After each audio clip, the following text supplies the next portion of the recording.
lanjut. Kita lanjutkan ke pertanyaan berikutnya dari Fendi Tumewu, sorry. Di Gadara, siapa yang memelihara babi? Orang Yahudi kah atau bukan orang Yahudi? Dan kenapa Yesus membiarkan setan masuk kepada babi? Bukankah itu binatang peliharaan? Terima kasih, silakan pendeta. Baiklah, terima kasih. Dalam acara tajam sudah 8 episode ini, saya semakin bersuka cita dan semakin kagum terhadap para pemirsa yang membaca Alkitab dengan sungguh-sungguh, dan bahkan hal-hal yang kecil dalam Alkitab pun menjadi pertanyaan. Itu artinya kita memperhatikan, bukan baca asal lari-lari begitu saja, tapi membaca dengan disimak dengan baik-baik. Lalu kemudian kita baca, ini artinya apa ya? Kok ini ada babi? Oh, hebat juga, babi disebutkan di sini dan lain. Lalu bertanya, ini yang pelihara babi orang Yahudi atau bukan ya? Kan orang Yahudi, kalau mereka betul-betul mengikut Tuhan, nggak boleh mereka pelihara atau makan babi, ya. Jadi ini adalah suatu indikasi bahwa kita mempelajari Alkitab dengan baik. Di dalam Injil Lukas,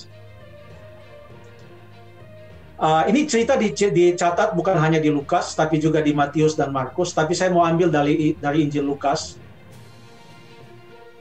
Di Injil Lukas disebutkan bahwa tempat ini namanya Gerasa. Di dalam Matius namanya Gadara. Di Markus mungkin Gargasa. Tapi ini menuju kepada tempat yang sama. Atau mungkin Gadara itu tempat yang lebih luas, lalu ada Gerasa, lalu Gargasa di sana. Jadi tidak menjadi masalah, sama dengan orang mengatakan, saya pergi ke BSD ya, janganlah, kita ke Tangerang aja lah, padahal BSD di Tangerang juga, gitu maksudnya. Jadi menurut sejarah, yang tinggal di pantai timur laut, ini karena di arah bagian timur atau bagian timur laut, dari Galilea, adalah banyak dari bangsa lain, bukan Yahudi. Ada juga orang-orang Yahudi di sana, akan tetapi banyak orang Yahudi yang sudah dipengaruhi dengan adat-adat orang bukan Yahudi, ya. Dan apa yang terjadi di sini, kita tidak tahu apakah babi ini milik orang Yahudi atau milik bukan orang Yahudi. Kalaupun ini adalah milik orang Yahudi, tentu ini bukan milik orang-orang Yahudi yang sangat patuh terhadap ajaran Taurat, di mana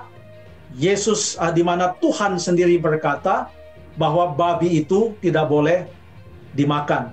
Dan saya juga tidak tahu untuk apa babi-babi ini dipelihara. Apakah untuk dimakan atau untuk yang lain, saya kurang tahu.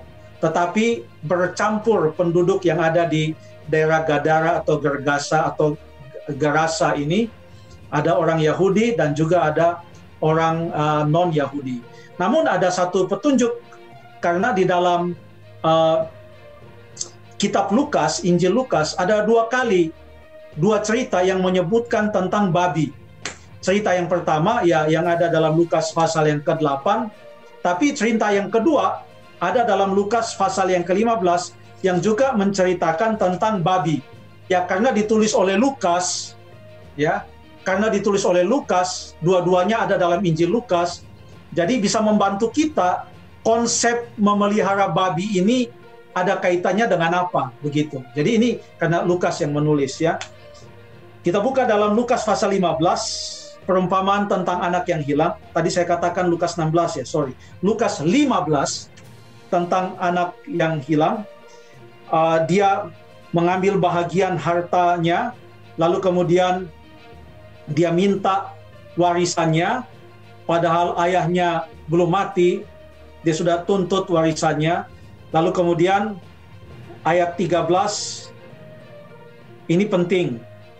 Beberapa hari kemudian, anak bungsu itu menjual seluruh bagiannya itu, lalu pergi ke negeri yang jauh. Di sana ia memboroskan harta miliknya itu dengan hidup berfoya-foya. Ini sedang berbicara tentang luar negeri. Dia pergi ke negeri yang jauh. Padahal waktu Yesus mengatakan akan perumpamaan ini, dia mengatakan perumpamaan ini di dalam suasana orang-orang pemungut cukai sedang makan bersama-sama dengan dia.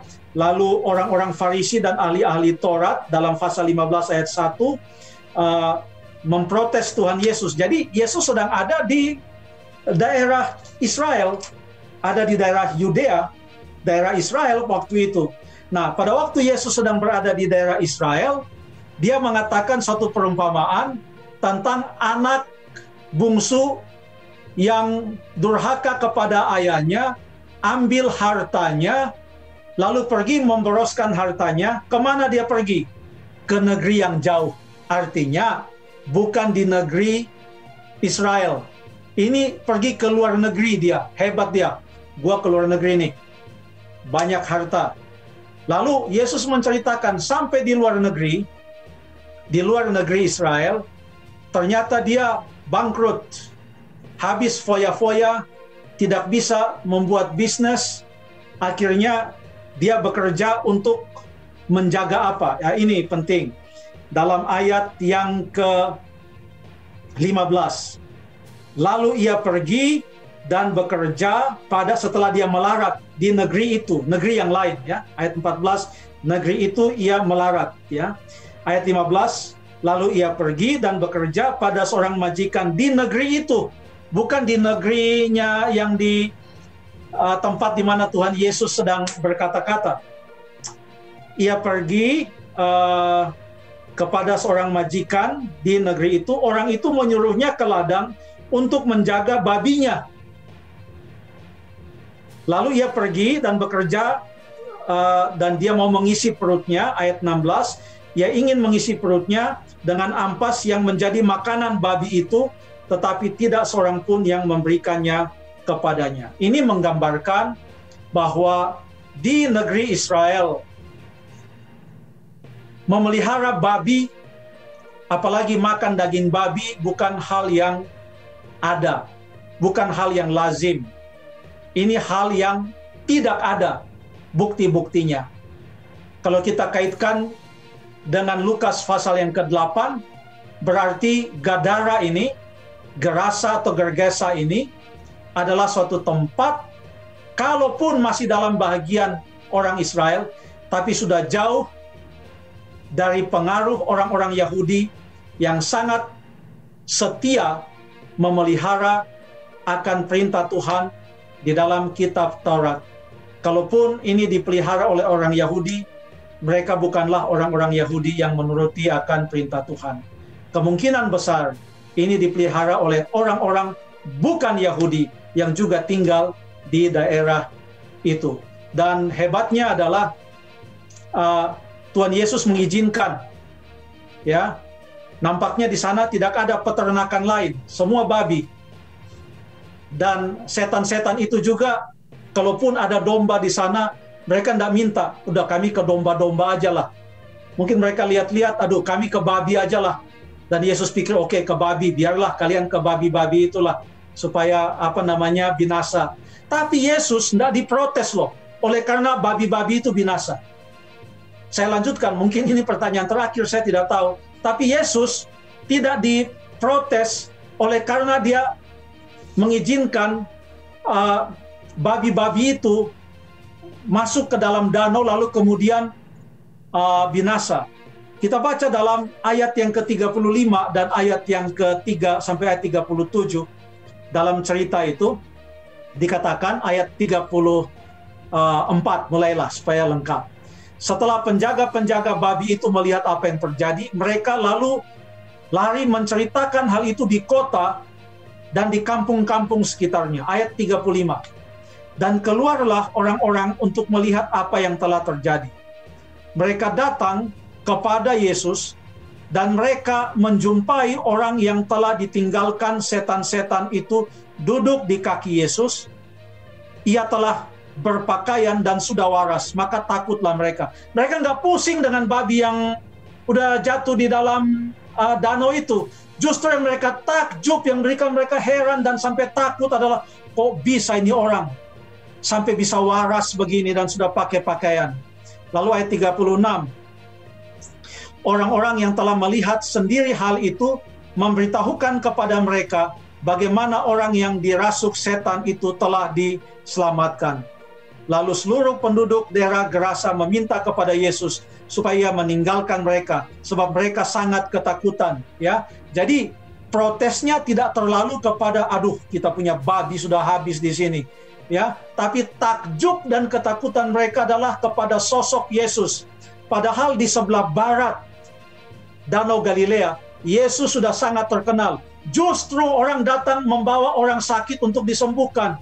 Di sebelah timur, orang sakit disembuhkan, di sebelah timur Galilea, orang sakit disembuhkan justru takut. Rupanya ini adalah negeri yang jauh, yang Yesus pun mungkin baru pertama kali datang pada saat itu. Tapi dari saat itu, maka pekabaran ini tersebar di sana ke daerah-daerah yang disebut dengan Dekapolis atau 10 kota yang ada di sana.